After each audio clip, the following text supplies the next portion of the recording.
Baker on the dark side. I'm back. My renovation is almost complete for the most part. Still putting things back together, but it's been a very long time since I did a recipe. So I usually do a family recipe, as you know, but I have Easter coming and I have some friends who are gluten-free. And so I am going to try a recipe that a friend gave me for these carrot cake, cupcakes, muffins, whatever you want to call them, basically. You eat them for breakfast, it's a muffin. If you put a little frosting on it, it's a cupcake. All right, so I've got all the ingredients here. We're gonna do this in the new kitchen. So we're gonna start with, this is 5 beaten eggs. So I've already beat them for you. Then we're going to do a 1/4 cup of avocado or olive oil. So I'm putting that in. Got to do that quickly. And then I have a 1/2 cup of pure maple syrup. You can also use honey or agave. I'm just going to lightly mix this. What's good about this recipe is it's very simple and you can do it by hand, so that's nice. I've got 1/2 tablespoon of pure vanilla extract going in.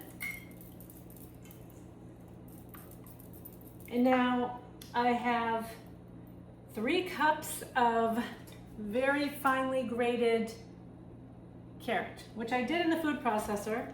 And some of it I even like mashed a little bit more to make a little more moisture in the cake. It's a lot of carrot. I'm not gonna lie, that's a lot of carrot. I think in my traditional carrot cake, I think I only have a couple cups, but all right, 3 cups.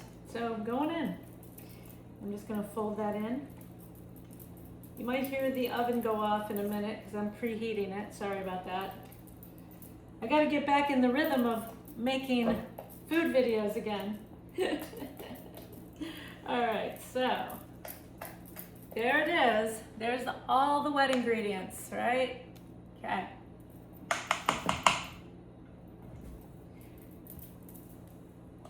And then we have 3 cups of superfine almond flour. I'm just gonna start this process. I don't wanna over mix it. I don't think that with gluten-free baking it's very helpful. So I just wanted to get it started. So now we need all our spices. So I have 1 teaspoon of salt, 1 teaspoon of baking soda, 1 teaspoon of ground nutmeg, and 1 whole tablespoon of cinnamon. All right, so now we're gonna finish the mixing. All right, and I toasted a cup of walnuts, a 1.25 cups. I put some aside for decoration. So this is toasted and chopped. You can chop it finely, you can chop it coarsely. I did a little bit of each. And I'm just going to fold. So there it is. That's what it looks like. And I've got my trusty ice cream scoop that I'm gonna scoop these. I'm gonna do them, like I said, in this cupcake mold. And I don't think they're gonna rise a ton. So that's my theory. I'm sticking to it. And I'm gonna like kind of just go right to the top. This should make a dozen at least. And if I have some left over, I'll just make some mini muffins. There it is. So you put them in the oven at 325. All right, so our gluten-free carrot cakes are done.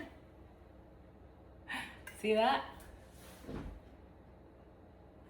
And I did make the frosting. It's a 1/4 cup or 1/2 block of cream cheese. It's 3 tablespoons of butter, 2 tablespoons of heavy cream, and then you mix that, and then you put in a 1/4 cup of, she uses like swerve or powdered swerve monk fruit sweetener. So I didn't want to do all of it. I thought this the frosting. I mean, it's a good consistency and everything. It looks like frosting. I just thought it was a little like sweet, a little of that aftertaste. So I only did half of the muffins like that. And so then I had some more toasted walnuts, and I'm just gonna decorate over the top. I didn't want to put a ton of frosting on them in case like people wanted them as a muffin more than a cupcake. I do think that that frosting is a little it's just too sweet for me, too aftertasty for me. So you just put some nice toasted walnuts on the top like that. And there they are, right? Not bad. So that's a great little gluten-free Easter thing. I made some small ones because I had some extra. So I did make some mini ones. These took about 25 minutes and the big ones took about 35 minutes. And so, you know, same thing. I'm just gonna I only did half. I did a little thin layer of it. But now the gluten-free people will have something, right? If they want something sweet. So that's how the small ones look. And so now we're gonna taste it, right? I'm not gluten-free, I don't have celiac disease, but let's give it a try. So I'm going to start with the not frosted. I cut this little mini muffin in half. So this is the bottom. So that's what it looks like. There's the bottom, looks good.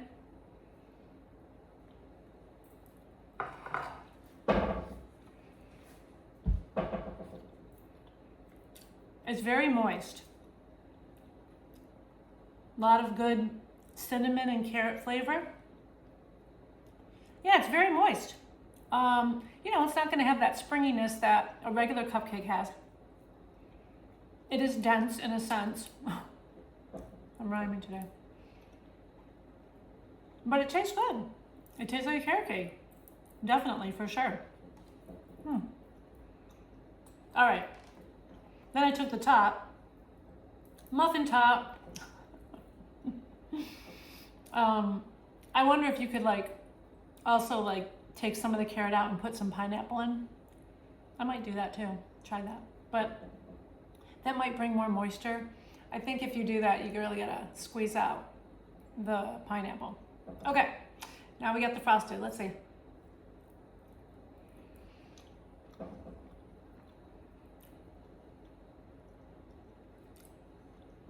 Okay. So the frosting, on its own, is too much for me, for sure. But with the carrot cake, you don't taste that aftertaste. It's actually very good. I may frost these. No, actually I do like the frosting on the carrot cake. So don't judge it by itself. I like them both. If you want a little indulgence, eat the one with the frosting. But for gluten-free, yeah, it's a decent carrot cake, I'm not gonna lie. Hey, happy Easter, everybody. I hope you're having a good time, having some candy, whatever. I think it's gluten-free, some of them are. Happy Easter. Bake around the dark side. Subscribe and welcome to my new kitchen.